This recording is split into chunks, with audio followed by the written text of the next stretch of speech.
I'm Jason from Smoking and Drinking in Space, a sci-fi podcast from a couple guys who think they know sci-fi. And I'm Rob from Smoking and Drinking in Capes, a superhero podcast from a couple guys who wish they had powers. And we're part of the GonnaGeek Network, just like the show you're checking out now. Shows on the network are individually owned, and opinions expressed may not reflect others. And you can find other cool, awesome, geeky shows at GonnaGeekNetwork.com. This is the official GonnaGeek.com show. Each week, we run down the latest news and happenings in the world of geek. These are your hosts for the show, Steven, Chris, and SP. Welcome to an all-new episode of the official GonnaGeek Show. I am Steven, and this is episode 399, and I'm pleased to say Chris is here. Let me channel the late 90s, early 2000s. What's that? And also, we've got SP. Welcome to the penultimate episode before GonnaGeek 400. That one might be explosive. It might be. Note 7 watches back. Yes, we're here with your March edition of the official GonnaGeek Show. Contrary to what the intro will mislead you, we are not every week, nor are we any more regular than once a month, because let's be honest, I'm not a regular individual. Ooh, you might want to take some fiber if it's only once a month. It's kind of painful. How many Curix is that? Or Curix is that when you're done? A lot? I mean, not enough. Wait, I'm confused. Did you beat Bono's record? I don't want to know. I don't really know what we're talking about. I'm not really sure. I was making a South Park reference. Oh, that would be why. I think I've watched half an episode of South Park. Oh my goodness. Plus had it Blame Canada sung to me more than I can ever count. Well, in good news, the United States Border Patrol is shifting to the northern border to prevent all you Canadians from coming across the border. It's now starting.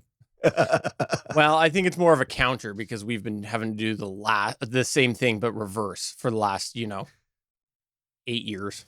I wish you would take them. If they want to go, they need to go. Hey, before we get into the news, I just want to do a little rant here for a minute. And I'm going to name brands, maybe.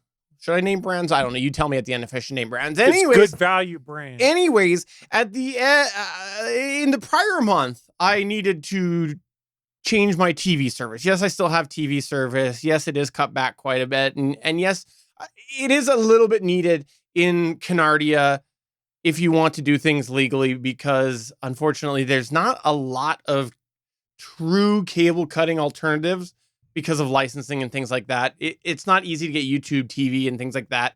So it's kind of limited if you do plan to cut the cord. Anyways, one of the providers ended up changing how they do things to a very in line with IPTV type service. It's legal and everything. And they rolled it out and I gave it a try and it was awful. It was terrible. Picture quality was awful. Recording features. I couldn't even set a recording to go as first run only. Basically, it was recording all reruns. And I've said this before, my wife loves watching TLC shows. And do you know how quickly you get many reruns on your recording with that? And there was a bunch of other random issues. It wouldn't cancel recordings sometimes. Recordings were disappearing. So really, it looked like a half-arsed rollout. And it was quite disappointing to the point that I ended up talking to them and they actually did convert me to their old service, which technically is still sort of IPTV based because of how they work, but it's not in the cloud like this one was with the recordings, everything. It's, an actual physical DVR in your house and everything. But I just wanted to kind of rant about that because in today's day and age, to roll something out that was such a poor experience, and I'm not alone because I've made a couple of posts on Reddit about this in recent. And a lot of other people are agreeing that the quality on it is quite poor compared to their existing service. I just don't get how you can do that in today's day and age. And so I just wanted to rant about that right up front. We've got how many alternative streaming services out there that do things just fine. This provider even does offer Netflix as one of the streaming add-ons included in there if you want. So it's not like they can't deliver high quality. And, the box that they were providing, which was just an Android box, worked totally fine, full quality on that, but it's just bizarre. Just a weird thing. I know I'm kind of condensing all of this experience into a very incoherent sentence, but I wanted to mention it. And should I name which company it was? It's Walmart. as long as you say it's in your opinion, sure, go ahead. Well, in my opinion, it was a half-arsed rollout, and it was TELUS. TELUS, the telecommunication company up in Canada. But I do like, credit where credit's due, I do actually like where they're going with it. I think it makes a lot of sense to make it all cloud-based. So it is the same experience through the app, more or less, as it is, say, in an Android box they provide. I think it's modernizing with the times, but it just was not a very good experience. So Stephen, what you're describing is what they're doing with the new fiber company that's rolling out all around me, that's supposed to be coming to my neighborhood sometime soon-ish, where the traditional TV model is, here's your Android TV box, and then install this app on any other devices you have, and this app basically controls your television experience, your DVRs through it, your channel guides through it. So effectively, they've created their own YouTube TV app for their service, if you want to equate it to something I've given an overview on this show before. Well, I think that you should sign up for that fiber service when it comes. Oh, I totally will. $30 a month for gigabit service for 2 years. Hell yeah. And when you do that, I look forward to getting the best video feed out of your fiber service, which is higher quality camera feeds that I've put around your house. Well, we were joking about this in the pre-show, is I'll have gigabit symmetrical service. So Stephen was like, I'm just going to take a 400 megabit stream from you. And I was like, okay. So Chris, how's that YouTube TV thing working out for you? Oh, no problems with it. I mean, I assume there's probably a price raise coming because all the other services have raised their prices recently. But other than that, I've had no issue with it. It's great for sports still, because you can just tell it to record everything. So it was like, record all NFL, record all XFL. Now, do I watch them all? Not necessarily, but I always can go back and look, because unlimited DVR. That's the big differentiating thing on YouTube TV to me, is that 9 months unlimited DVR, basically. Okay, that's an interesting thing you say, 9 months, because that's one of the things that they do different with this service compared to the legacy service. The legacy service is like any other DVR in your house. You got a hard drive and as much as you can fill up. You got right. With them, they're doing a 45-day unlimited amount. So you only got 45 days to watch. Because the fiber company that's building here does unlimited date time, but you only get 150 hours of DVR content. Interesting. So that's where they get you. So it's all interesting to see how people approach this on their services. Pretty much all of the streaming services out there that do over-the-top television basically have different DVR rules. And for me, the YouTube TV one has worked the best, because you hit the record button and it just grabs everything, and it's there for 9 months. Do you need to tell us something? Huh? You keep saying 9 months. So do you need to tell us something? That's just the number that they've attributed to it, is 9 months. That's generally the number that medical science has attributed to it. Yeah, no. Unless you know something I don't know. I think we're not the Maury Povich show, so we should just leave that alone right there and roll into the news.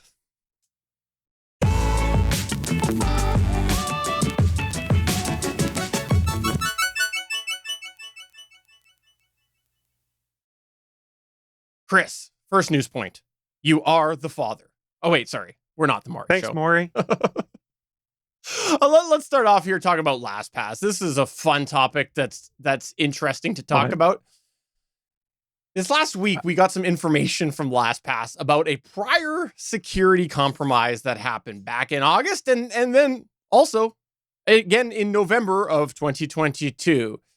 At the time, this information was confirmed by LastPass, sort of. There was a lot of that they did wrong with the disclosure about it, but technically they did disclose it when it happened. But now we're starting to get some of the specifics about what happened with LastPass, the password manager, when there was that prior compromise in the back half of 2022. Here's a quote. The threat actor was able to capture the employee's master password as it was entered after the employee authenticated with MFA and gained access to the DevOps engineer's LastPass corporate vault. This was in the recent report that came from them.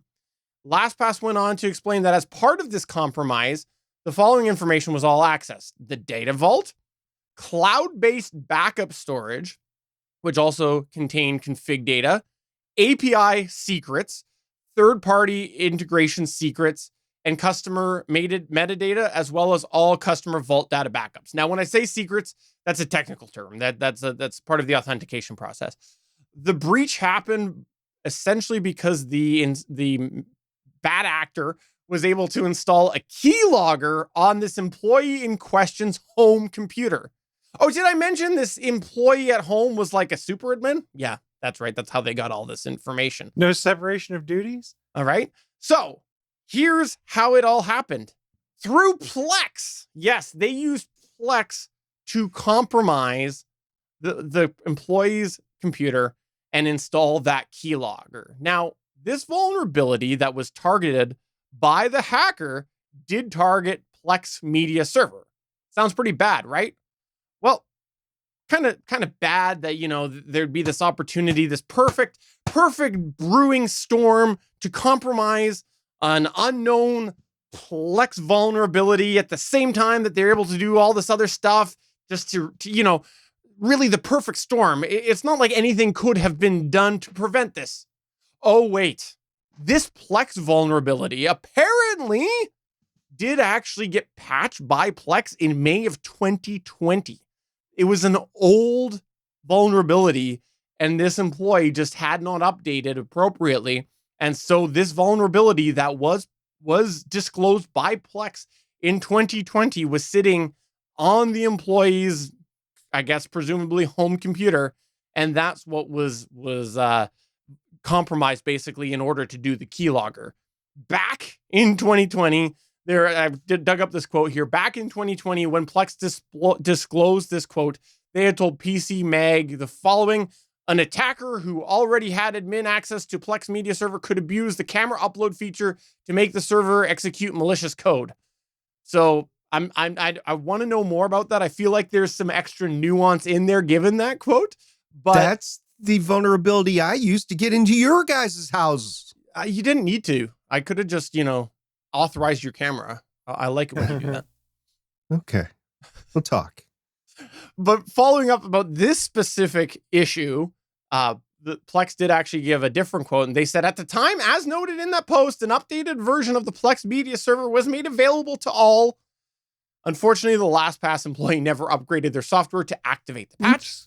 For reference, the version that addressed this exploit was roughly 75 versions ago. Wow. So obviously there was, I don't know, an hour and a half. obviously a lot of problems from whatever the security side of things goes for the workflows with the LastPass company policies. If all of this was able to happen to a user that had super admin access or whatever it was. And I wanted to not only talk a little bit about this, because I have found the details very interesting when they came out about how this happened, but the fact that it was so long ago and something like Plex being able to be compromised on an employee network, it just speaks volumes to a breakdown in what's being allowed with, I guess, employee handbooks or employee. Yeah, there's some poor internet security posture here, which is, if you are a super user in this regard, why are you able to access this from your personal computer? Why are you not, issued a company computer that is then regularly updated by corporate management laws, and not laws, but rules and things like that? Like, I telework for work. And the point was, even when we didn't have our issued laptops, we had methods to access our networks that wouldn't allow this kind of vulnerability to happen. It was all isolated and connected. So why do they access confidential information needs to be kept secured via their personal computer? Right. And the other thing that came up in the discussion on our Discord about all of this is sort of the fallout of this. The fact that there was so much data, and we're getting the extent of what data was compromised, which is crazy. And I can't imagine what can be done with that. But as users of LastPass, in our Discord server, a lot of people were suggesting maybe moving on from LastPass. That's your decision to be made. if you're using LastPass. But the other thing is, if you have been a LastPass user in recent, this probably affects you. I moved on from LastPass last year. I think it was prior to these, but the fact that there's these backups involved, I think it's concerning for my own personal data. So what I highly would suggest people do is, obviously, if you're using LastPass, change your master password, enable 2FA on your main LastPass account if you haven't already done so. Also, as much as it sucks, go and change all of your passwords. This is the reality, is that with this amount of data that's compromised, potentially your information might eventually get out. So change all of your passwords.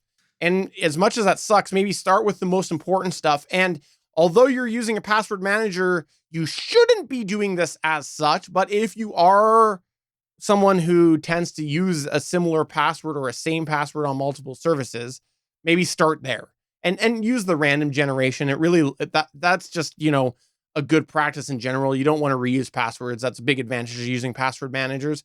And hey, when you're in there, changing your password to all these various accounts, enable two-factor authentication. This will help minimize the damage that can be done if you do end up having your password compromised. But just keep in mind, and this is where I'm going to get a little ranty here, I got to say, a lot of two-factor authentication practices are crap. Microsoft is a wonderful example of it. Have you ever tried to make it so that you can only use an authenticator app or YubiKey? Yeah. There's the current state of it makes you have a secondary factor. You can't strip it down. You used to be able to. At least when I tried it last year, I had to have a secondary method, and that to me is a problem. And I've seen that on other areas as well, like Google.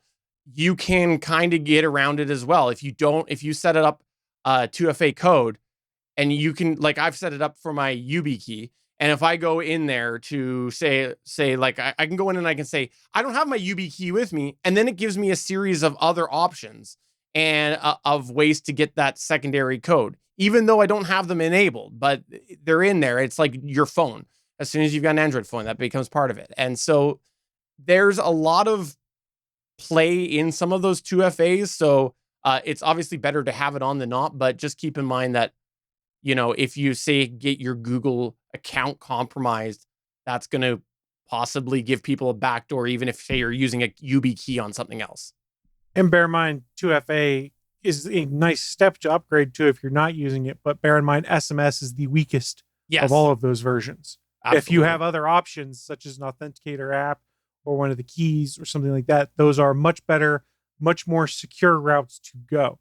But by all means, if you're not technically inclined and the best you can do is set up the SMS, go for it, because it puts you in about 1,000,000 times better position than if it was just a username and password. Yeah, but take the opportunity to put it on anyways while you're changing your password. I mean, they've made it pretty easy for a lot of these authenticator apps to work. And there's actually an interesting discussion on the GonnaGeek Discord about this, about what authenticator apps people use. And I'm kind of leaning towards migrating everything over to the Microsoft Authenticator app, because now you can back that up. Because for those people like me that use Google Authenticator, the pain in the butt is when you get a new phone, you then have to export them from your old phone to your new phone. And that's problematic if you do, destroy your screen on the old phone, for instance. Migrate. In there. It's pain in the butt. Another option is Authy. There's a case to be had of that opens things up, because your codes are now cloud-based, but in theory, you're encrypting them by adding a password to it. I think the pros outweigh the cons myself. I use Authy for Twitch. Yeah, that's good. That's good. Twitch. Oh yeah, I forgot you do it on Twitch as well. Yeah. The other thing you could do as well is if you want to use a YubiKey, you can. There is actually an authenticator that Yubico makes. And then that's one that if you get the NFC version, you can actually tap it to the back of your phone. So you get portable and at home use. But it is a little more of a nuisance as far as managing that, especially if you want to have multiple YubiKeys paired, because now you have to essentially set it up on both of them, or keep a copy of the, when you go and you use the QR code to input the information into your authenticator, you'd need to kind of keep a copy of that if you want to add that to a second key, just because there's no other way to do it other than doing it up front with both keys. But there's Look, a few different options. I'm just happy to be out of a world where I have to juggle like 4 different RSA tokens to log into things. I'm really just happy to not have to be juggling RSA tokens all the time. Right. Don't get me wrong. It's great from a security perspective, especially in comparison to some of the other stuff that we've seen. But man, it's a pain in the ass, especially when you're like, oh, I left my RSA token upstairs. Crap. Okay, I'll be back. SP, what's your thoughts on all of this here? Have you gone and changed your password to all of your various Steven John Drew fan websites? Yep. I've added a 3 for the E. I've exchanged the PH for a V in some cases. And yeah, it's been a sporty time. But I have transitioned last year from LastPass to Bitwarden. And it's been a pretty cool transition. Still transitioning some family members. Keep on telling them what's happened with LastPass and the fact that it's, if you're worried about identity theft, it's going to happen. Just if you don't change anything, you need to move on. And it's kind of sad that there's going to be no one thing that we can use going forward. Like I'm using Bitwarden right now. I guarantee you at some point in time, there will be a time where Bitwarden is like, oh, you need to get off Bitwarden. Well, why? Something will happen. And it'll make it unusable, and we'll have to change to something else, and we'll have to change all our passwords and stuff like that, which is a pain in the rear end. The two-factor authentication for me is an even bigger pain because I can't have my phone with me at my desk at work. People just don't understand the limitations that come with that. And for people that work where I work, and there's a few thousand people that work where I work, they keep on hearing this stuff and they're all security conscious. And they're like, yeah, but there's nothing we can do unless we, generate the 2 factors and then use them. But, after a while, you go through all of them and then you have to generate them again. And you just can't have it in a neat device that's on you, like your phone. It is a pain.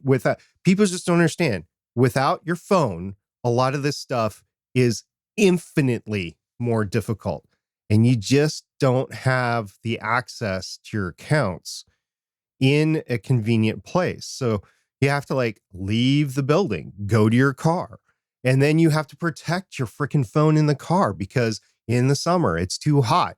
I actually have a cooler in my car where every day I put ice, not the actual ice, but ice packs in, and I put the phone in every single day to make sure it doesn't overheat. And in the winter, I have to make sure that I put it in, those gloves that you use to scrape your windshield with? Yep. Maybe you don't, but they make gloves with the scraper in it and whatever. I make sure I put the phone inside there because it's the warmest it's going to be. The phone actually generates its own heat. So you can do that as well.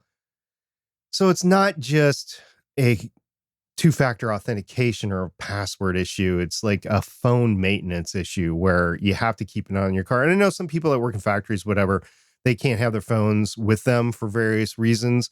If you're working in a microchip factory, for instance, they don't want you to have your phone around because they don't want you giving away trade secrets. They don't want you to be ruining chips with the electromagnetic field that might be around different devices, stuff like that.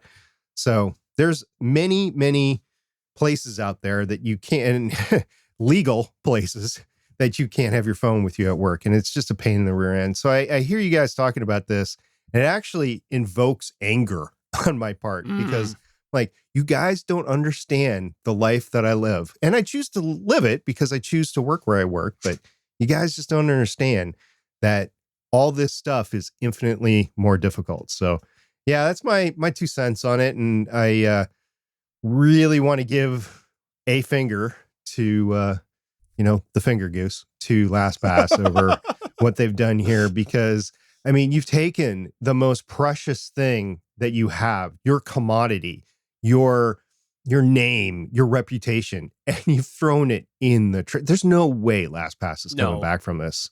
This No is way. multiple times, and they've been slow to disclose. If you're still on LastPass right now, get the hell out. Yeah. Get out.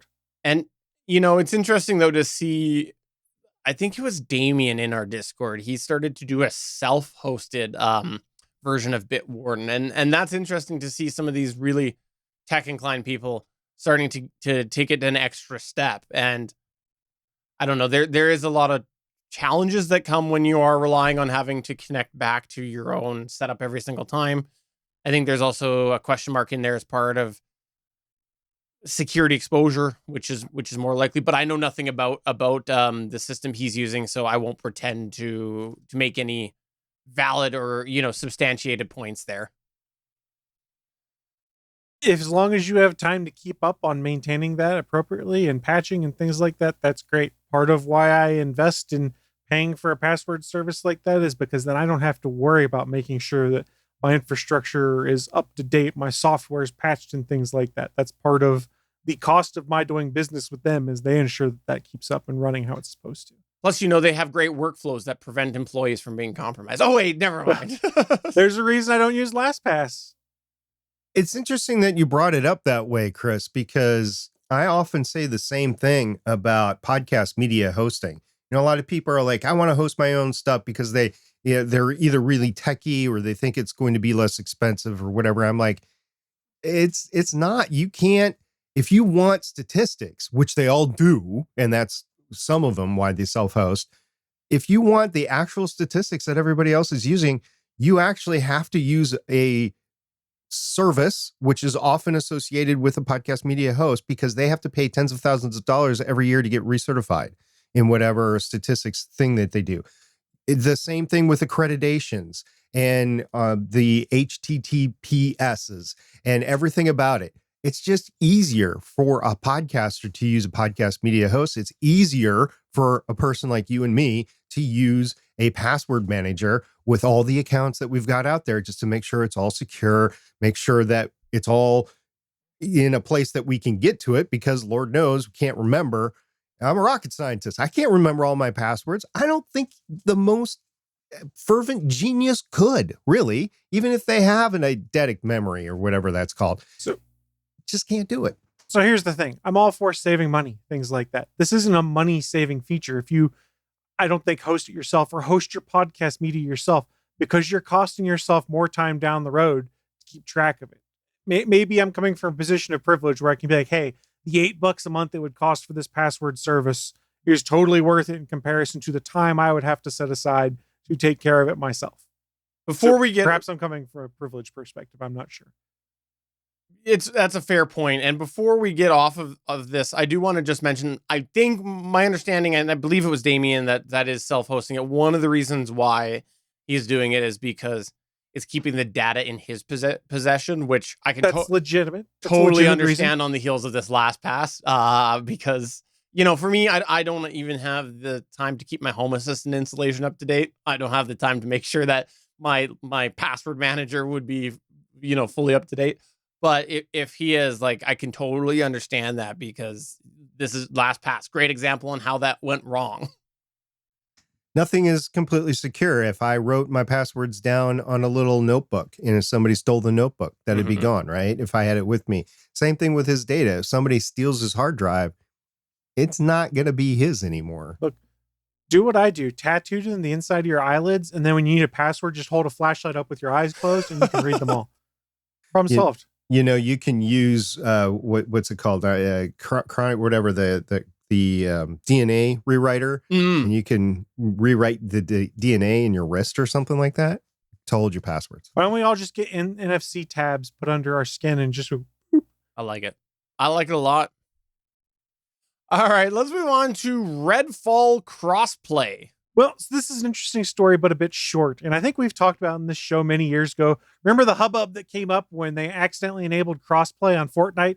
And we proved that, hey, if you're playing on Xbox, you can play on PlayStation Network just as easily.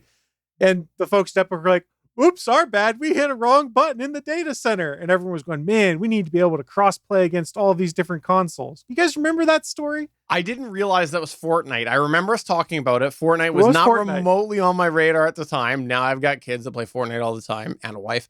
and so I did not put the two and two together. I remember that was a fun way that they totally purposely did it to force the hand.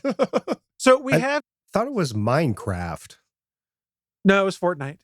I'm pretty sure it was Minecraft. It's Fortnite because it was Epic. It was, and this got tied into the Epic lawsuit. I want it to be Minecraft. I mean, Microsoft's always had it pretty open since they bought Minecraft of crossplay and things like that. If I keep saying Minecraft, will it make it possible? I mean, if wishes were horses, we'd all be eating steak. Yum, steak. Wait, we're going to eat a horse? You never had horse before? It's not very good. No, I haven't. I accidentally did when I was taking the channel to England on the French side. I went to the burger. It wasn't a Burger King, but it was a knockoff, and I wasn't thinking. And I ordered a burger. I was like, "This tastes weird." I'm like, "Oh yeah, because this is horse meat."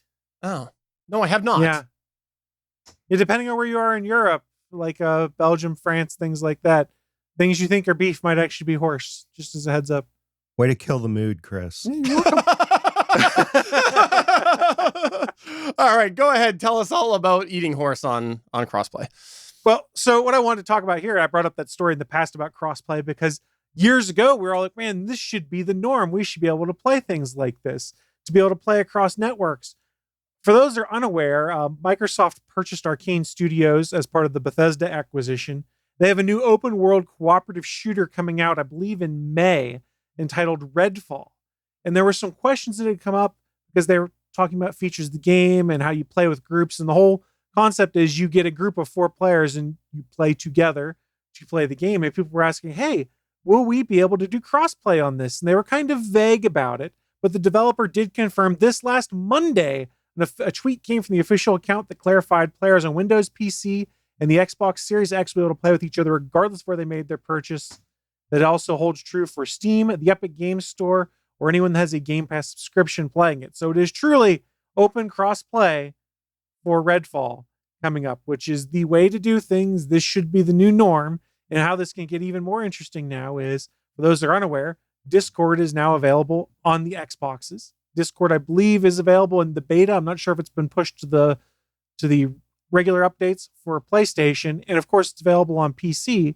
So instead of having to deal with some weird cross chat between PlayStation Network, Xbox Live, and PC games, in theory, everyone could play Redfall together and just use Discord to chat back and forth. And we're getting to a point where this just makes me smile that now we're finally cross-play. I don't care what platform you buy it on. We should all be able to play each other, and keep that in mind when I get to a later news story in here. What's Discord? Discord. It is that place where we go and complain about things. Okay. I thought that was IHOP, but I wonder if this will bring up a new console wars. Where if that's this already is going on. Where if this is Stay tuned for my next story. at a different level, I could see the same people playing the same game with different hardware, and some people having an advantage because their hardware is better than the other person's hardware. The main use case you'll have of different advantages, I don't know if it's necessarily hardware, but when you start talking about cross-play PC gamers with console gamers, as a mouse and a keyboard is generally seen as the more efficient, the quicker way to play a game, and gives a competitive advantage generally to a PC you gamer say that versus now, a controller. As soon as you get that brain control interface, the mouse and the keyboard go away. Yeah, I'm pretty sure that wasn't cleared for testing here in the United States. Yet. Yeah, I don't know if it's coming anytime soon. I would just like to bring something up along the lines of all this is, I once listened to this podcast that I think years ago reached the peak of its podcasting enjoyability because they just couldn't top themselves after they had this 20-minute argument about the Xbox versus the PlayStation controller. It was just, they've never been able to top that. And I can't remember the name of it. It was, All Things Good Nerdy. That's what it was. God, that was such a dumb argument. It was a fun argument. I'll agree with you. It was ridiculous how passionate everybody was about it, but it was fun. which eventually devolved to, I like it better. That's all there is to it. I don't care. All right. This is actually really interesting to see this happening. And I agree with you. I think that this is where it should be. This is how gaming should be. It just makes no sense to me that in the current time of 2023 that we don't have crossplay as just like a normal thing. It's just mind-blowing to me because we've seen it happen on other areas, other games before, like Fortnite, like Minecraft. And let's just have this happen and be the norm. So I agree with you, Chris, and I shouldn't have just repeated what you said because that makes for poor podcasting. Yeah, you're good. All right, let's move on to the next thing here, which is all about a static fire on the Booster 7. Like there was a fire that was caused by static. That's why you put those dryer sheets in the dryer. Oh, it fixes that problem. Jeez. What is it, bounce sheets or something like that? There can be enough static that you could put as many dryer sheets as you want in there, and you're still going to end up with clingy clothes. What if I wear a suit made of dryer sheets? And you'd be very cold in the winter. I'd be very fresh and clean smelling, though, too. I don't think anybody'd want to smell you because nobody'd want you to be near them. How's that different than normal? Fair. So yeah, there was a static fire. So I've been chronicling since we came back the road to launch for like Artemis and then SpaceX with the Starship, the two rockets that are going to the moon, SLS and Starship.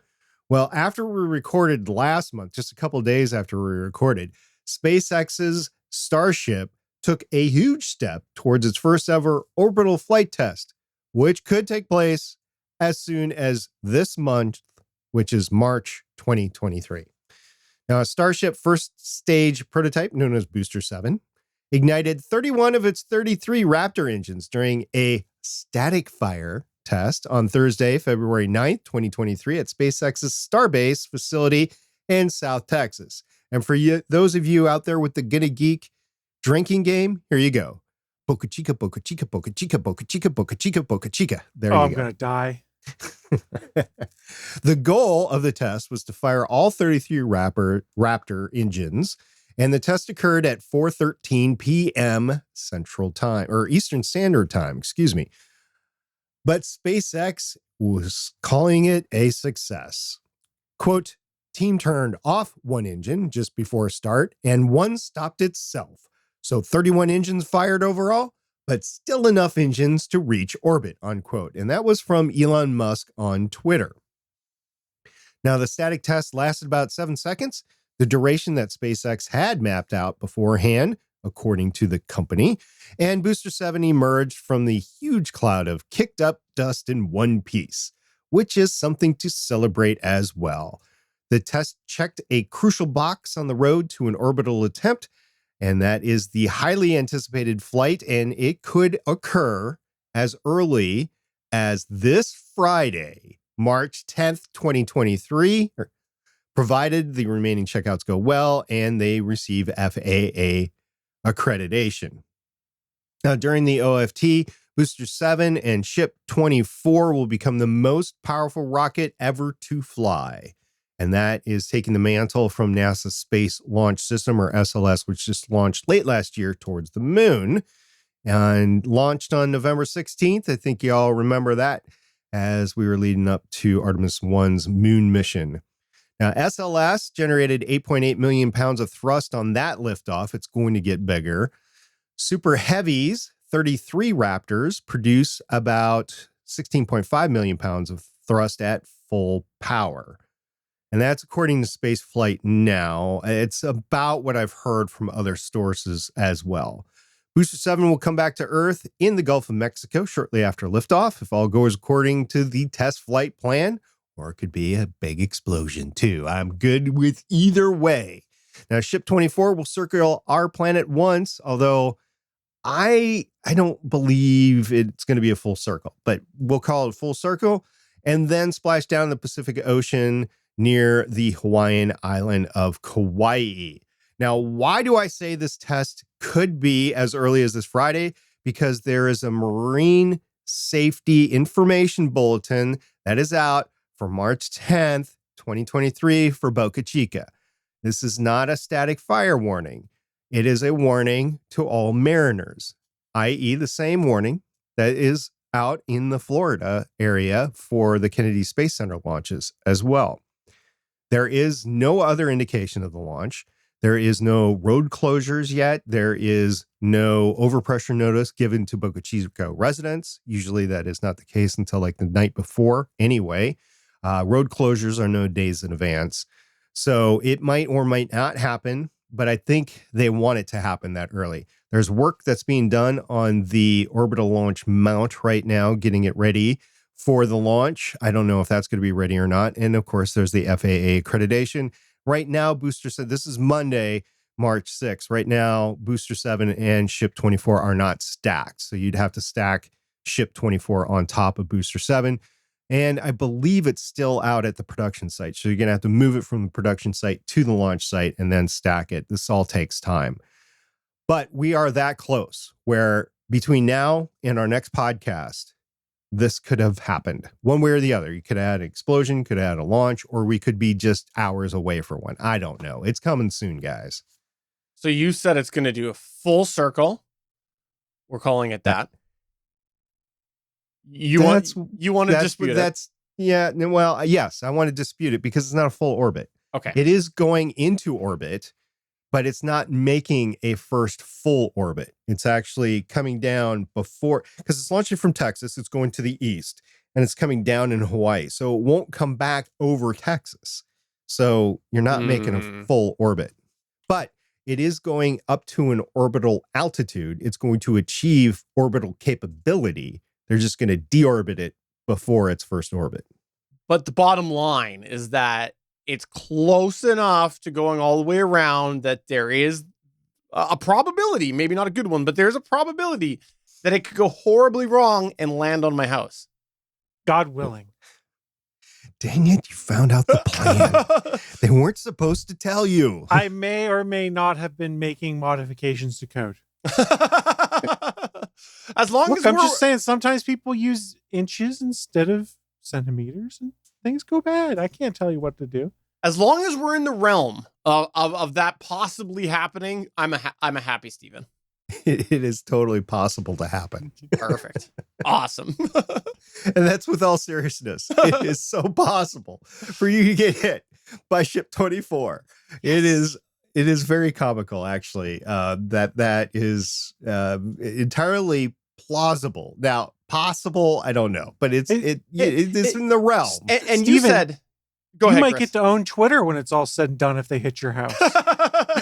No. Because here's the thing, right? Like, let's just walk through the scenario here. It's my house while I'm in it. Between now and the next episode, we talked about it. Episode 400 will be the next episode. Would that not be a great episode 400? Talking about how I died by this rocket? Like, that would just be like the way to bring in episode 400 and maybe even the last episode of GonnaGeek. That would just like be the way.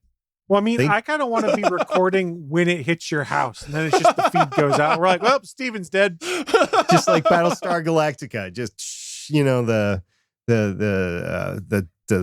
the fuzz or whatever. What's that called? We got to cut all the corners static off of our boxes, though. The static picture, which in a digital sort of broadcast is really funny because it doesn't go to static. All right. Well, I look forward to the follow-up. Maybe I look forward to the follow-up next episode.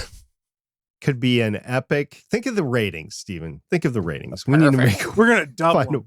We need to find a way. Yeah. Well, double of nothing double is digits, still guys. Double digits.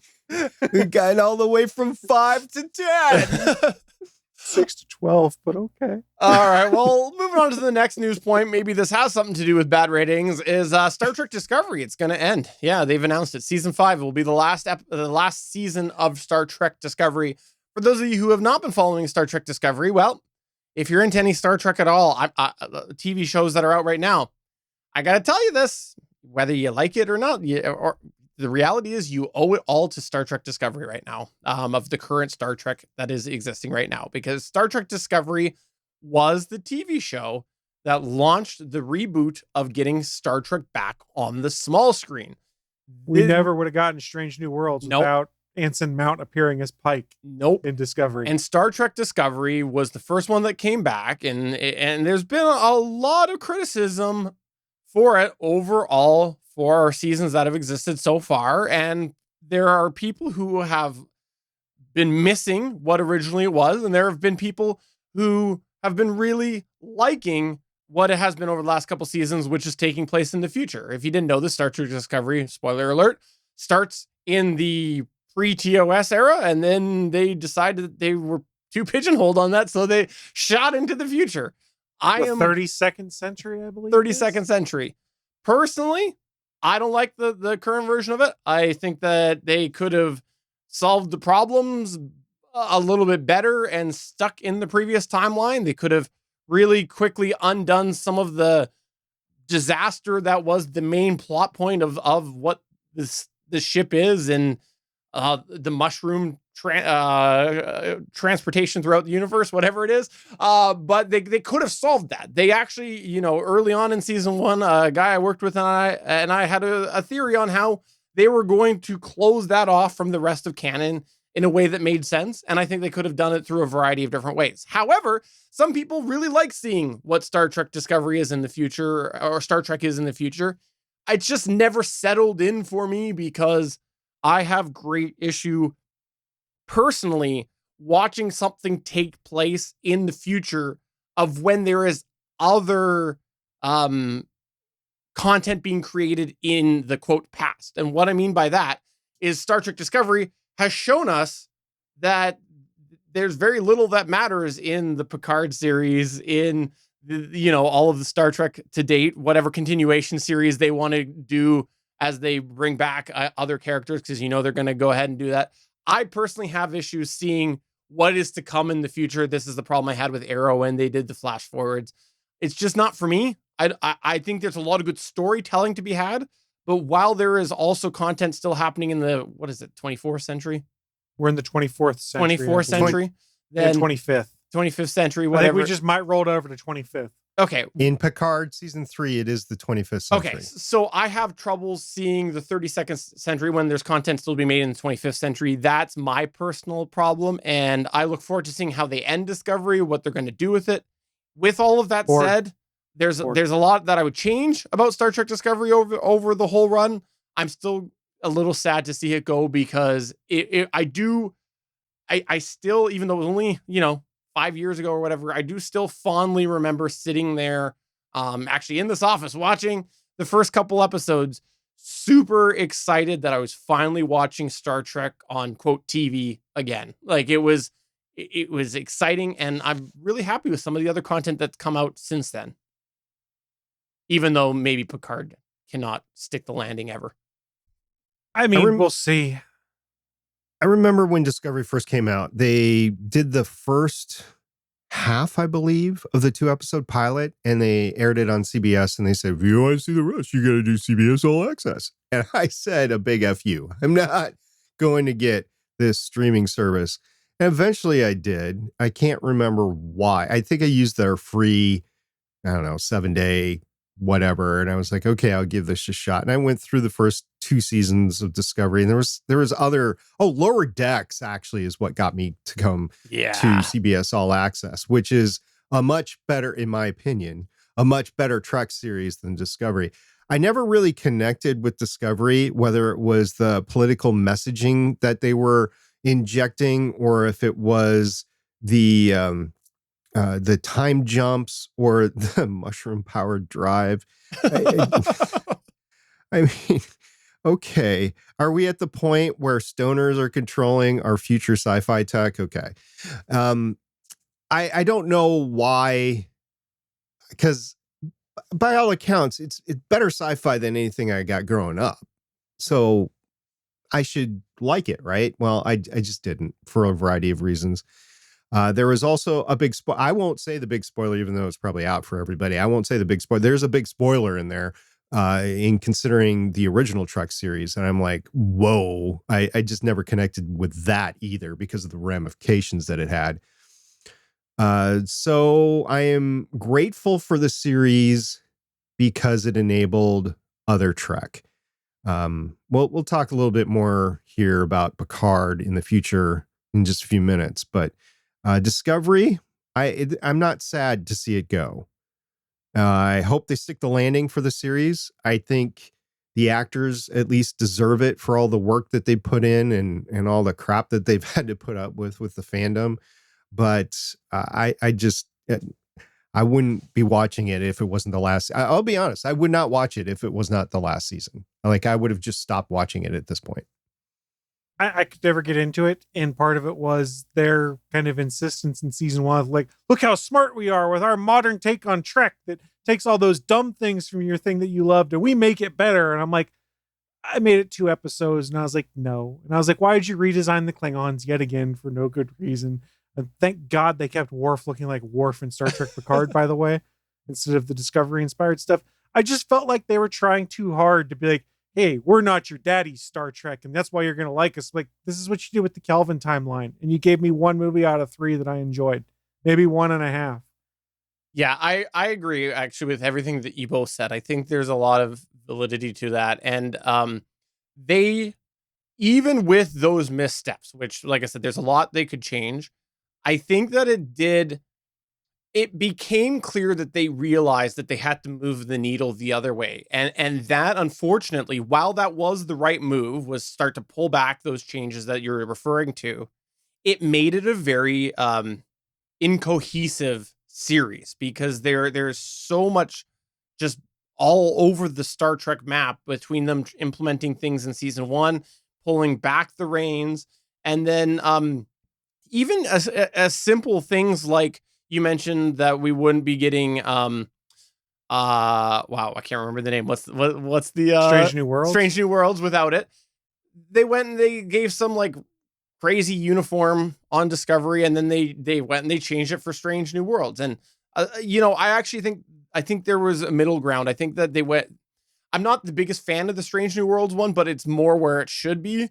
But it feels a little cheap. But just the fact that they were making such, quite a different change. They implement one type of uniform in Discovery, pull the reins back in Strange New Worlds.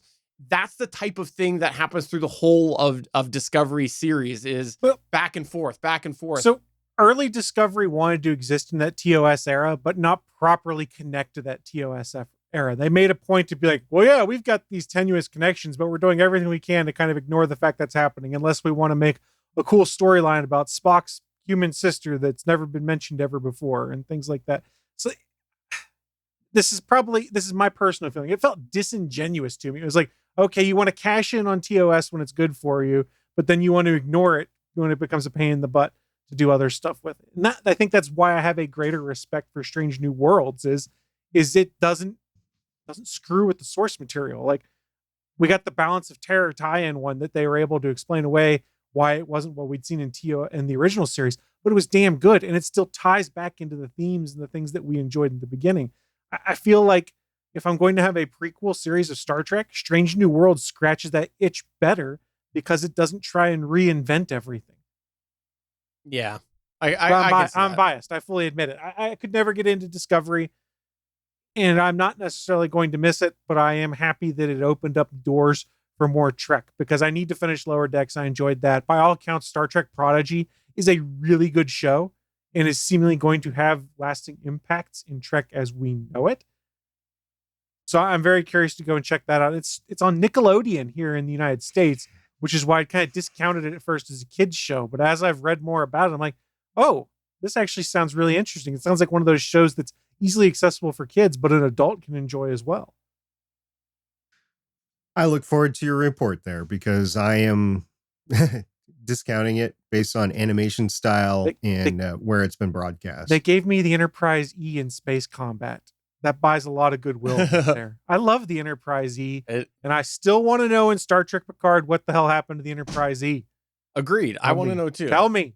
We already know what happened to the F. They gave that away. Troy crashed it. Well, she was on the Titan, though. No. She crashed the Enterprise E. Yeah, but after that. It didn't get decommissioned after that. Right. Yeah. Well, I mean, I think we're about to see it again. But anyway. The implication was that Worf was the captain of the Enterprise once Picard became an admiral, too. So God, I wish we'd gotten Yeah, better but you for our go back Picard to talk. DS9 and the Worf is no, he can't be captain. Well, Anyway, let's pull out the corporate lingo here for a minute. But Let's he put was a pin in captain. that for a few minutes and come on back. I want to say one last thing about Discovery Okay. is that I will applaud Discovery for the single fact that they tried to do what I wish Star Wars would do and just move on. They tried to go into the future and forget about everything and start anew. They tried. So I will applaud that attempt because I think more sci-fi series need to do that, to move on and just create a whole new story. Just give me more Babylon 5s where you have like a 5-year story and then it ties into some long-term and short-term things, and that's really it. I don't need Legend of the Rangers. I just need Babylon 5. All right. Well, before we come back to our Picard talk, because, God forbid I actually order things in an order that actually makes sense. You want to talk about Sony maybe being forced to disclose information? So this is some fascinating stuff that's coming out. And this is all in regards to Microsoft's plan to acquire Blizzard Activision. Supposedly they've made enough concessions that EU regulators are going to sign off on it. Some of those concessions were Microsoft basically promising 10 years of Call of Duty to Nintendo. Bear in mind the Nintendo Switch currently does not have Call of Duty, and that is one of the big sticking points. Sony and the FTC have kind of sued basically to prevent this acquisition from taking place because they're concerned there are monopoly implications here. But as part of this court case that is going on right now, Sony might be forced to detail any of its PlayStation exclusivity deals and how much it pays for blocking rights. This is the ability to keep games off rival services, specifically Xbox Game Pass. Now, we know the FTC has sued to try and block Microsoft's Activision Blizzard acquisition. This kicked off all sorts of legal discovery processes, with Microsoft sending multiple subpoenas to Sony to force it to reveal records, internal documentations, and emails from the company's PlayStation unit. As part of that, they had originally requested a bunch of information dating as far back as 2012 in regards to Sony's exclusivity deals they have made with other game developers. It doesn't seem that's going to happen, but Kotaku did spot that the FTC's chief administrative judge, D. Michael Chappelle, has now sided with Microsoft's request for details on Sony's PlayStation exclusivity deals going back as far as January 1st, 2019. Specifically, this includes fees or agreements that prevented publishers from placing games on Xbox Game Pass. For those that are unaware, Game Pass is basically subscription gaming from Xbox and PC where you pay, I think it's 15 or 20 bucks a month, and you have access to this entire catalog of games. Microsoft has incentivized people monetarily to bring their games direct to Game Pass on day one launch date and things like that. We do know that Sony has made exclusivity deals with other vendors out there, and part of the fine print in those deals was saying you can't put this on Game Pass.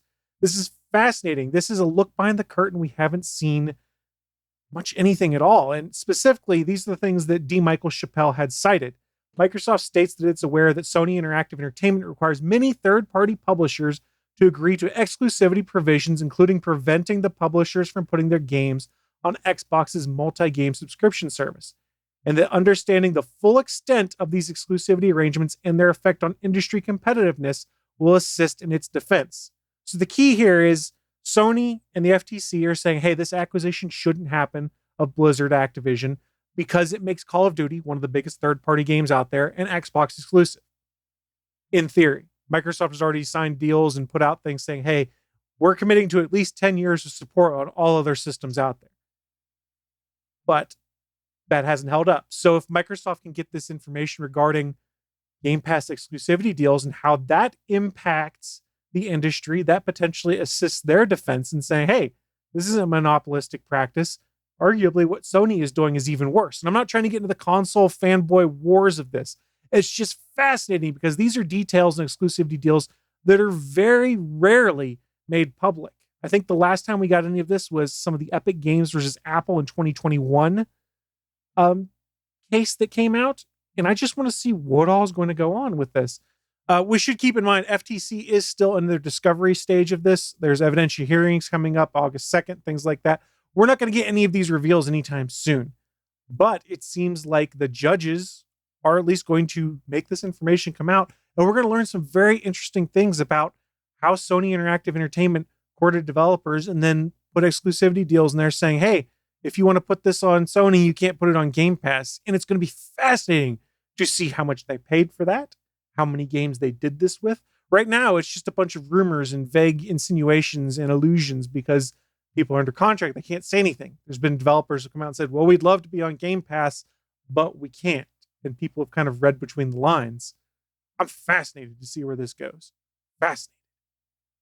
Before we talk a little more about this, I'd like both of you to take your hand and put it behind yourself and pat it, because I'm not 100% sure which of you two it was, but I'm pretty sure when we talked about this, one of you two theorized this sort of thing happening. And I'm pretty sure one of you two theorized that we could get some details about the Sony side of things through their lawsuits. So I think you guys should pat yourselves on the back, because it was pretty sure it was one of you two. It was totally Chris. It probably was. But regardless, there's some fascinating information that we can derive from this when/if it is made public as part of these ongoing cases. This is great. This is fantastic because it is. I remember when this whole acquisition came up, we actually had people in our Discord immediately jumping on Microsoft's side, or against Microsoft, basically jumping down Microsoft's throat, basically saying, I don't like monopolies, this sort of thing, it shouldn't happen, blah, blah, blah, blah. But I don't like Monopoly either, especially when you land on Park Place or Boardwalk and somebody owns them both, and it's just not a good thing. It always ends up in a family fight. It's the way it goes. But with this case here, it is a bit of a family fight. But no, I think that it was easy for people to look at the situation and think that, it does look a little unfair for Sony because it is such a big portfolio, forgetting the fact that there are backroom deals that happen on Sony's side of things as well. And it's sure, you have to look at games almost a little independent of everything else, but also you need to consider the fact that it is Sony we're talking about and the amount of entertainment reach that they have being Sony. They go far beyond just gaming. And I'm sure that sometimes is used to strong arm some deals behind the scene. Wouldn't surprise me. I'm pretty sure that the industry's been full of this for quite some time. I wonder, and I don't know the answer to this, maybe Chris, you know it off the top of your head, maybe not, what the total revenue of the entire video game industry is estimated to be. And No we'll, I guess, stick to console revenue. If anybody knows the answer to that, I'd be very interested to just see how big of an industry that we're talking about. I'm guessing it's in the billions of dollars. I just don't know how big. Well, I mean, we've got Microsoft paying billions of dollars, for instance, for Activision/Blizzard. Yeah. Yeah, that's one company to another, but I wonder what the total annual revenue is for all of console video gaming. That would be interesting to find out, of just how big of an industry that we're talking about. And the bigger the industry, of course, the more backroom deals that you actually get about rights and, keeping the industry going, favored towards a company. It's the same sort of thing that used to be done back in the day with unions and car manufacturers, steel workers and stuff like that. Same sort of thing is, we're going to make a backroom deal to keep this industry going and also line our pockets in the process. I'm sure that's done with the video game industry. I just don't know to what extent. I think the total revenue is around $32. That would be my revenue of it. Yeah. Well, I do look forward to seeing what dirt comes out here. And when you follow up on a future episode of the official GonnaGeek.com show to spill the tea. There's my modern It'll be lingo. interesting. I'm just looking forward to seeing what happens. Is it chamomile tea, and is it with or without sugar? Tea, Earl Grey, hot. Which takes us to Picard. So if you didn't know this, we are recording this today on Monday, the 6th of March, 2023. And that means there have been 3 episodes of season 3, the final season of Star Trek Picard, released. I know I've watched all 3. I know, SP, you've watched all 3. Chris, have you watched all 3? I am up to date. So we want to just quickly talk briefly about it. And we're not going to get too spoilery, but we are going to talk a little bit about it. I'll start off the conversation as I pull that pin back out, because I can't forget earlier I put a pin in the conversation. Now I'm pulling the pin out. I have to say, episode 1, fantastic. Episode 2, crap. Episode 3, part crap, part not so crap. That's my feelings about them overall. I think that the consistent thing that I have felt about this so far is that the writing is sloppy. I think the writing is very sloppy, and I think that part of the reason why it's maybe sloppy is because they came in with season 3 with the intention of being a TNG conclusion, and so as such, they anticipated needing to put extra pieces in, knowing people might come into directly to season 3, skipping season 1 and 2. So I think there's been a lot of weird phrasing and a lot of liberty taking that doesn't really line up with the past 2 seasons, and I feel like it's very clunky writing overall. I'm still excited to see where it goes, but I feel like there's a lot of things being thrown into the dialogue that don't need to be there.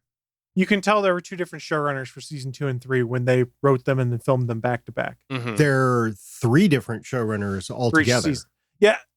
And I guess this comes back into a statement we've said about Star Trek Picard, at least on the Discord. I don't know if we've said here, is they tend to start out pretty good, but they have not been able to stick the landing in any of the previous seasons.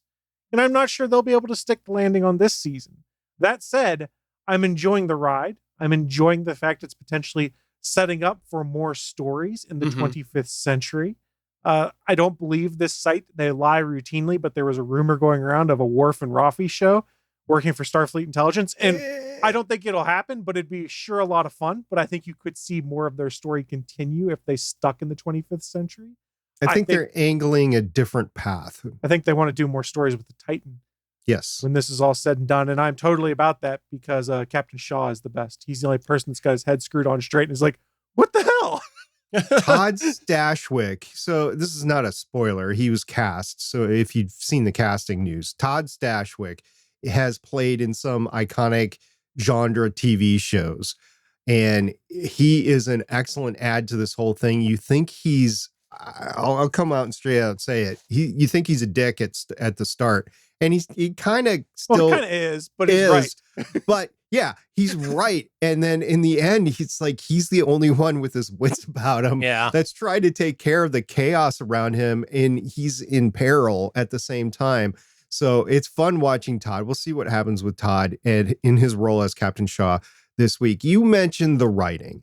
So this past week was season 3. The writers were Jane Meggs and Cindy Appel. And you look at their writing credits, and each have a total of 5 episodes of Star Trek Picard. Cindy goes back to an episode of Desperate Housewives in her credits. Jane Meggs has had some genre shows like Anne with an E and The Man Who Fell to Earth. But the director for episode 3 is somebody that you guys know very fondly. His name is Jonathan Frakes. And I think that's one of the reasons why episode 3 and episode 4 this next week, he directs as well, are going to be iconic episodes.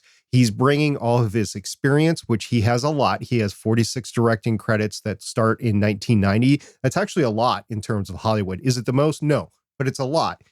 And he brings the lore of all the Star Trek that he's been involved in, including movies like Insurrection and First Contact, not to mention all the Voyager, Deep Space Nine, and Next Generation episodes he did.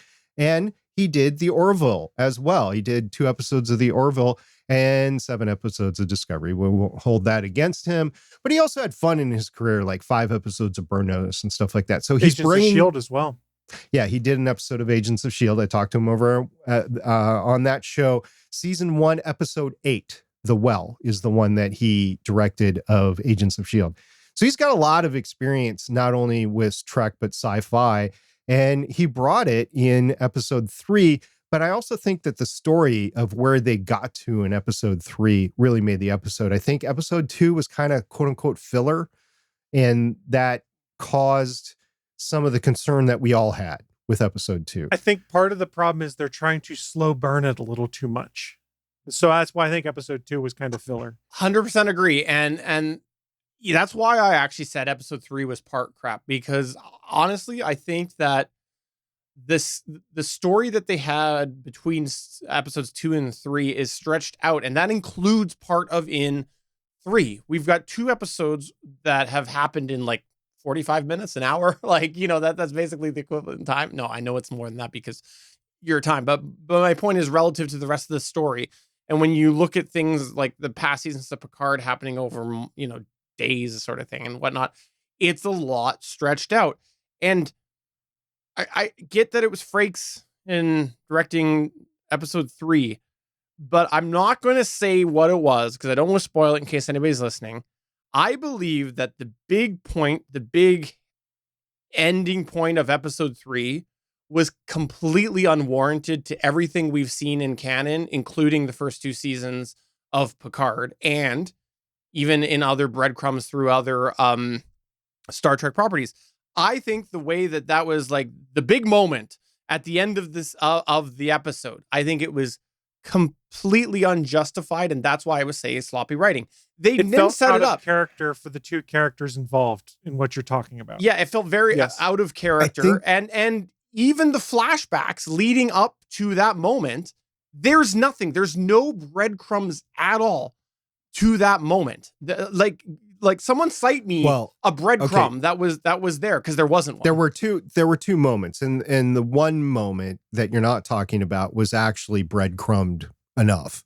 No, it wasn't. Second moment, where was it breadcrumbed? The first one was.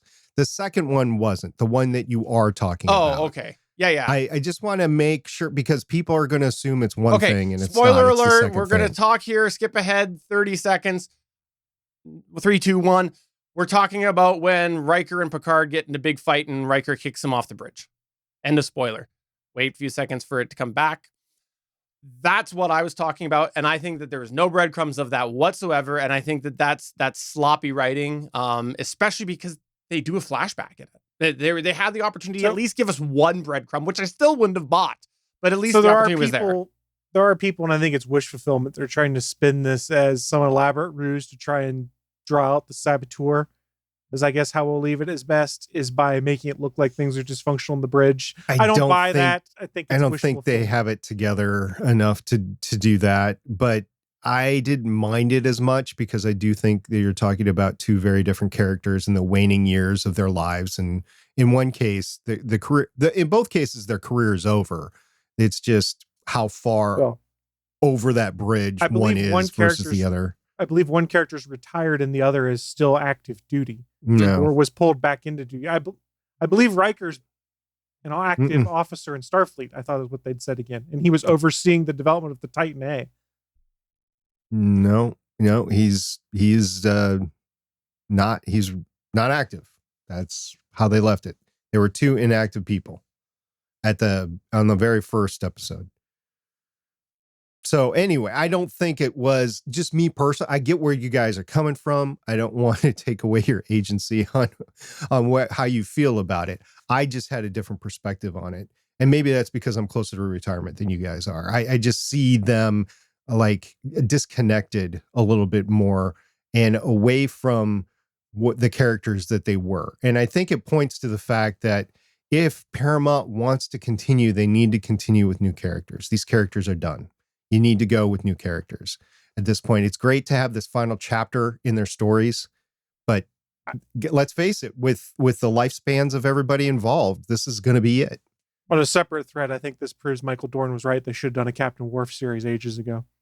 It would have been great. Yes, it would have been great. It's so much fun seeing him back in that role again and just crushing it. And I loved his nice call out and kind of honor of Rene Aubergenois that he had in this episode. That was really cool. Man of honor. Yeah. I wish Rene were still with us, because it would have been cool if they could have tied him into things somehow.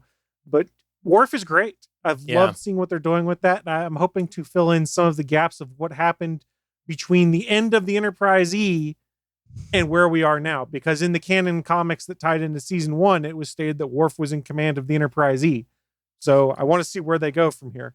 The last thing that I want to say as far as the writing goes is and this is maybe something that's nagging at me is I don't believe the entire premise of what this show is. I do not believe that the fact that Crusher would hide, again, spoiler alert, 3, 2, 1, a son from Picard. I get that they tried to do it in the dialogue. I get that It was a well-acted scene, at least. Yeah, I get that there's legitimate, valid reasons, but when you line up with everything else to date with it, I don't buy it. It doesn't make sense to me with the characters that we knew. The whole thing, it doesn't hold water to me. By the way, that is why I know there's 2 indications why I know this is in the 25th century. First of all, is we got the play card in front of one episode that said this is the 25th century.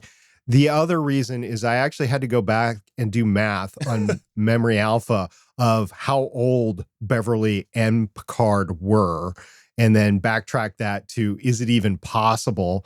And then you have to factor in their time on the Insurrection planet. So it's like, yeah, okay. I can't, but that's how I knew that it's barely into the 25th century. It's like 2401 right now, or 2402, one of the two. For those that are unaware, there was a whole book series that was canon for a very long time that they just removed out of canon with a big crossover event in which Picard and Beverly did have a child that was on the Enterprise with them. And it was a young child at that point in time. And I think that those books ended before we got to the 25th century, but they pretty much undid everything that was in the books as part of some crossover event. I have to read it. Evidently, supposedly pretty well done, but Picard and Beverly did have a child in those books. Yeah, I'm looking forward to seeing where this goes, how respectful it is to that sort of stuff. And I'm not optimistic. I was optimistic after episode 1. I'm not after the last 2. I think you're more negative on it than I am, Stephen. I more just want to see where they go with it. And I have a couple hangups with things, but not enough that makes me be like, I'm out. I'm optimistic that they're setting up the next series on the USS Titan. I don't think it's going to be Enterprise, whatever. I think they need to move on even from the Enterprise in order for everything to work in a ship that is not named Voyager. They need to move on. The Enterprise F's about to be retired, and the new Voyager A is supposedly going to be showing up in Prodigy based off the seeds they planted in the finale for that one. So I have my doubts whether Prodigy is going to be canon or not, but it is canon. You're hearing that now. Well, I mean, that's how everything works until they decide it's not. I mean, that argument could apply to any show when they decide to change their mind later. Lower Decks will always be canon, though. Well, the other thing that I do want to say is I agree with your point that it's time to move on from these characters. And I'll say these characters in the sense of TNG. Yeah. I do believe that there is a place for a little bit to do with some of the others in a better way than they did Picard.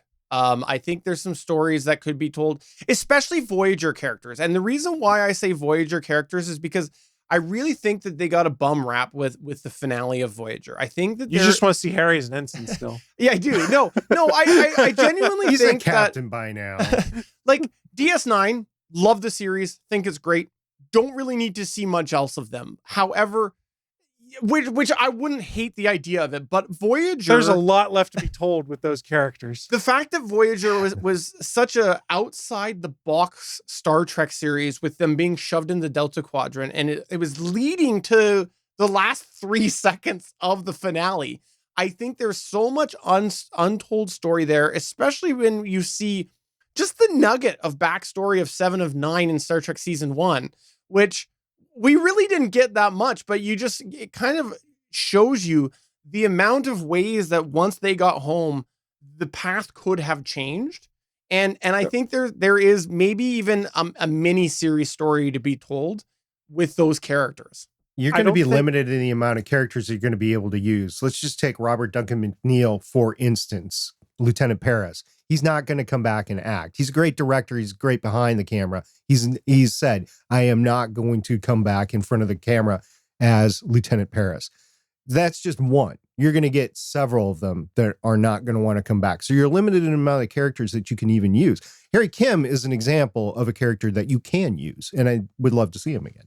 Okay, so on the Robert Duncan McNeil thing, I do remember when that came up. And I believe his Lower Decks appearance, if I remember correctly, did go completely contrary to what the quote was at the time, because I remember people throwing around saying, but you said this and now you did this. So I think if you want live action content, they're not going to be going back in time for any of these characters we know now. That doesn't necessarily mean they couldn't do what they're doing with Prodigy, which is do animated and bring in those actors to voice act their characters, as we've seen with Robert Beltran and oh my God, why am I having a brain fart on the actress who plays Kate Mulgrew as Janeway? We've seen them return. I think if you wanted to fill those gaps after Voyager ended, they would have to go the animated route, because people age. It's been 20 years since the end of Voyager. And while some folks have aged very gracefully, they're not going to look like they did 20 years ago. And you're not going to pay for that tech to de-age folks. So animated is the way to go. There is that fact that they're going to bring in Lower Decks into Strange New World season 2. And I don't know how that's going to look, because it's going to be a Roger Rabbit style thing. Mm-hmm. I just am not enthusiastic about that. And if you extend that to other shows, for instance, Voyager characters in the mainstream Trek, I don't know if I'd want to see that. When you say Roger Rabbit, are you meaning, like, what are you meaning by that? The way they pulled off Roger Rabbit, it was live action, but they inserted animated characters in there. That's how they're going to do the Lower Decks characters in Strange New World. I didn't think they were. I thought that was what the whole reveal at the conference where they had the live action. I thought so too, but no, it's I've read more into it, and it's Roger Rabbit style. Now, I'd be glad if I'm wrong, because I'm not looking forward to that. I actually want to see these characters on screen in live action. So I hope that's how it goes. You're going to run into the same problem they're running into with the Star Wars shows, which is right now they're picking up characters from the animated Star Wars Rebels and making them appear in live action, which is, you can make the characters look like how they expected, but unless you literally dub over people's voice lines, they're not going to sound like it. That's the difficulty of taking an animated character and moving them into live action versus taking a live action character and making them be animated then, because they'll still be able to look similar and sound similar.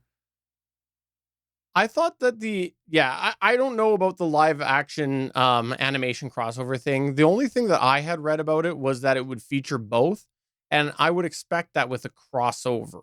Like, I would expect there to be like a Lower Decks episode, so to speak. I hope it's not. I hope it's that and not actually the Roger Rabbit thing, because the Roger Rabbit thing is it will be an example of the poor decisions that we have seen several times over the last few years in Star Trek that should not have been made. Well, at least they've chosen voice actors that can resemble their characters in Lower Decks. So it is possible to throw them on live action. And I do hope that's the way they go. It's just not what I've heard that they're going to do. And I don't look forward to that. No, that's my point, is I don't really look forward to that. But I could be wrong, and I often am. So I look forward to being wrong on that one. I hope you're wrong, SB. I really do. But I am looking forward to seeing where Picard goes, and I hope that it gets a little bit better, because so far I'm not liking 2 and 3 of the episodes.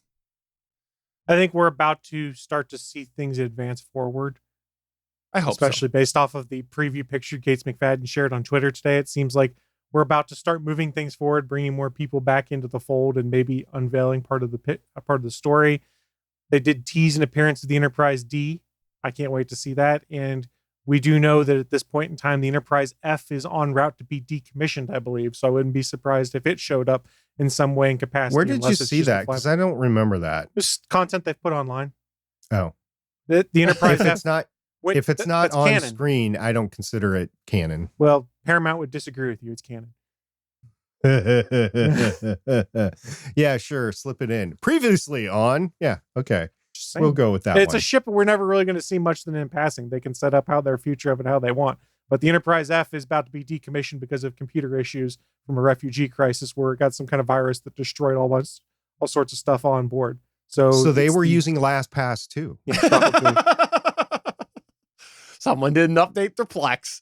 All right, well, that's going to go ahead and take us to the end of the episode. We'd love to know what your thoughts are. Come to our Discord server. You can come to GonnaGeek.com/Discord. We'd love to know, do you disagree with any of the things we said? Did any of the things we said or theorize on, do they easily get proven wrong? Let us know at GonnaGeek.com/Discord, or you can email js@GonnaGeek.com if you hate us. SP, before we go, why don't you go ahead and do a pluggy plug of something? So tomorrow night, I will be talking with a podcaster that interviews sci-fi authors. His name is Daniel Smith, and his podcast is Coffee in Space. And I won't be interviewing him. I will be sitting down with a conversation with him in Better Podcasting Chats with SP. And that is going to be a fun conversation because of all the authors that he's talking to and the stories that he himself is writing. Also, I am guest hosting a podcast about Picard Season 3, which is why I actually know so much about it. It's called Strange New Worlds Fancast. And if you want to catch that, it's over on strangenewworldfancast.podbean.com. And I'm with Shannon, who is recovering from a brain aneurysm and a stroke, both. It happened right before Christmas. And their co-host, Jake, I'm actually stepping in for Shannon's husband for the season, and then I'll be done. So 7 more episodes and I'm out, but it's been fun so far. And Chris, you can go ahead and do a pluggy plug of your favorite game controller argumentative debating podcast. Yeah, so for those that aren't aware, I do another podcast called All Things Good and Nerdy. Our schedule's sort of in flux right now as we've had some weird scheduling issues, but we're kind of just a weekly recap show talking about geeky news, geeking out with our friends, stuff like that. So go check it out, atgnpodcast.com. We do record live, but I can't tell you when the next live recording will be, so just stay tuned to Twitter/Mastodon/whatever. And I'm going to give a plug outside the network here for those of you, because we talked a lot of Star Trek this week, and in our chat, we had Albert Sims bring up something that I've been watching the debriefs for at least the last season of Discovery, maybe even the season before that, as well as pretty much all other content, Star Trek content in between. There's a YouTube channel called Trek Culture. If you want to check them out, they have there's Sean Ferrick, I believe is his name. He hosts that, and he does what's called Ups and Downs, and it's a short little debrief of each episode, and he ranks different things ups and downs. And I had said actually in our live chat tonight that his assessments made the last season of Discovery more enjoyable for me because there was a lot that I didn't like and there's a lot that he agreed with. But it's a fun little debrief. But this past episode, he called out some reused footage of the most recent episode, and then there was a montage to do with the past reused footage of Star Trek, and it was a lot of fun. I'll make sure to put it in the show notes, but it was on the most recent episode of Trek Culture's Ups and Downs. I think it was the most recent one, but it was a lot of fun. I'll put the link in the show notes, and it was a good montage. I sent it to SB. I watched several times on increasingly sized screens too. So check that out. But that's going to go ahead and do it for another episode of the official GonnaGeek Show. This is episode 399. I'm Steven saying, insert Star Trek greeting here. Take your pick. And this is P saying we'll see you next time. Maybe explosive, maybe launchy. Peace and long life. Bye.